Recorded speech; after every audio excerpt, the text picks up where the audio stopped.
Sunu People TV, la chaîne d'actualité sénégalaise qui vous donne l'information en temps réel. salaamaaleykum mbokk yi xaritu internet yi ñu ngi leen di nuyu bu baax a baax di dellu si waat ak yéen ci seen rubrique people bi nga xamante ne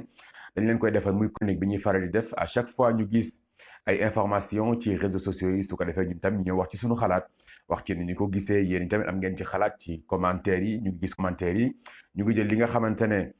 moo ci am njëriñ vraiment ñu jël ko daal di koy def jàng. Alors tey dañu ñëw ci cas bi nga xamante ne moo di le cas du sëriñ de daara muy Mouhamed Habibou Gueye sëriñu daara boo xamante ne la gis ngeen fan yi yëpp réseaux sociaux yi journal yi ñëpp ñu ngi ciy wax li waral tey mën naa ci wax sama xalaat defe naa ne Sénégal boo fi nekkee aussi nekk citoyen nekk aussi porteur de voix bu ay mbir xewee war nga ci mën a joxe sa xalaat su ko defee yow tamit sa kàddu mën a egg foo xamante ne ñenn ñi seen kàddu mën a fa egg muy lu doy waar nag muy lu doy waar. mu nekk lu doy waar Mouhamed Habibou Gueye boobu nag ñu ne sëriñ de daara la bon soi-disant sëriñ de daara parce que defe naa ne sëriñu daara bu ñu ñëwaatee un peu ci l'histoire mooy sëriñ boo xamante ne dafay yor ay ndongo jàngal leen seen diine jàngal leen alxuraan xamal leen àdduna ba bu ñu fa jugee fu ñu mën a dem ci àdduna bi war nañ fa mën a nekk donc loolu mooy le vrai sens du mot sëriñ de daara bu ñu ko xoolee ci mag ñu baax ñi donc liñ ci mën a xam mooy ak liñ ci mën a wax mooy jàng ko ba jàngat ko mooy dañ ko war a mën a jàppee kon benn malfaiteur comme tey bu fekkee nit dafa rey nit wala nit dafa agressé nit wala nit dafa cambriolé wala nit boog dafa dugg ci mbirum jaayum drogue wala jaayum yamba parce que tey lii nii amul benn nitu daara bu ko rafetlu amul benn nitu daara tey boo xamante ne rafetlu na lii amul donc jàngat bi ñu ci mën def mooy Sénégal yàgg nañu dégg lii yàgg nañu dégg ay soi-disant sëriñ daara buy sàkku seen ay taalibe ay soi-disant sëriñ daara buy jëfloo seen ay taalibe lu jëfinuwul loo xamante ne xel xalaatu ko diine bëgg ko l'islam bëgg ko donc bi ñu xëyee tey dañu dégg ci benn audio benn xale boo xamante ne foofu la doon jàngee ci daara jooju noonu nee na depuis 2012 la fa nekkoon ba après ni mu fay jógee mu expliquer un peu histoire bu doy waar ci li nga xamante ne wax na ko li leen sëriñ bi doon defloo ci lu ñaaw parce que kenn mënu ko rafetloo sëriñ bi waratuñ ko sax wooyee sëriñ lu leen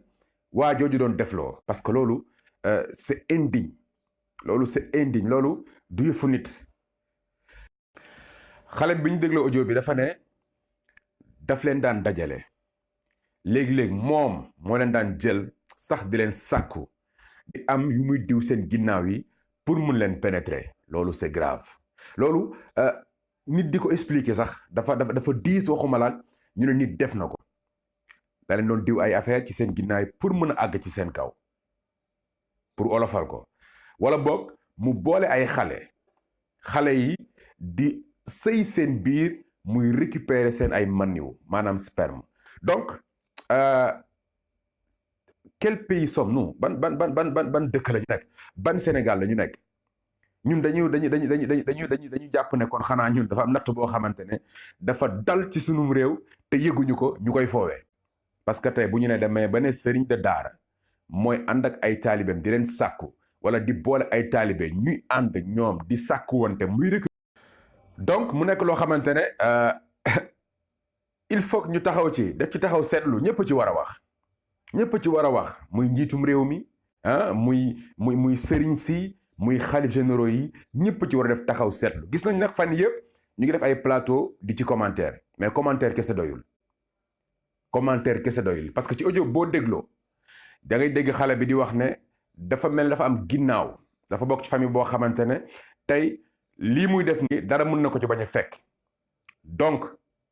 foofu nag la état war a taxawee tranché parce que tey bu fekkoon xëy na benn politicien moo def dara duñ ko may jàmm tant que dugg ci kaso bi donc lu mel ni bu amee te kii li mu def nii du benn xale moo ko wax du ñaari xale moo ko wax xale yu bari ñoo ko seede ne def na ko donc man ma ñëw ci li may faral di wax saa yi ma defee chronique bay jeexal man duma yoon man attew ma man jugé wu ma mais yoon am na ci dëkk bi te nit aussi bu fekkee ne dañu porter plainte wax ne moo def ba ñu topp enquête ba découvrir na loolu dëgg la yoon war na ko mën a teg daan yoo xamante ne ba ëllëg képp koo xamante ne actuellement yaa ngi koy def wala képp kuy woowee sa bopp sëriñ daara yaa ngi koy def nga ragal nga bàyyi ko bu fekkee yaa ngi ko doon def parce que c'est malheureux dans un pays boo xamante ne dëkku Sëriñ Tuuba la Alaaji Malick Bu Kunta Njaasaan Baye Ñas Limaamu Laay et cetera dafa sax ñaaw donc yoon na def liggéeyam comme ni ma koy faral di waxee parce que yoon am na ci dëkk bi te xam nañ ne ñoom wóolu nañu sunu justice niñ koy defee ci wàllu politique bi ak politiciens yi war nañ ko mun defee noonu tamit ci wàllu ñii di woowee seen bopp ay sëriñu daara merci beaucoup ñu bàyyi yoon mu def liggéeyam wooye leen di abonné ci Sunu People TV jaa ngeen jëf. Sunu People TV, l'actualité en temps réel. L'actualité en temps réel.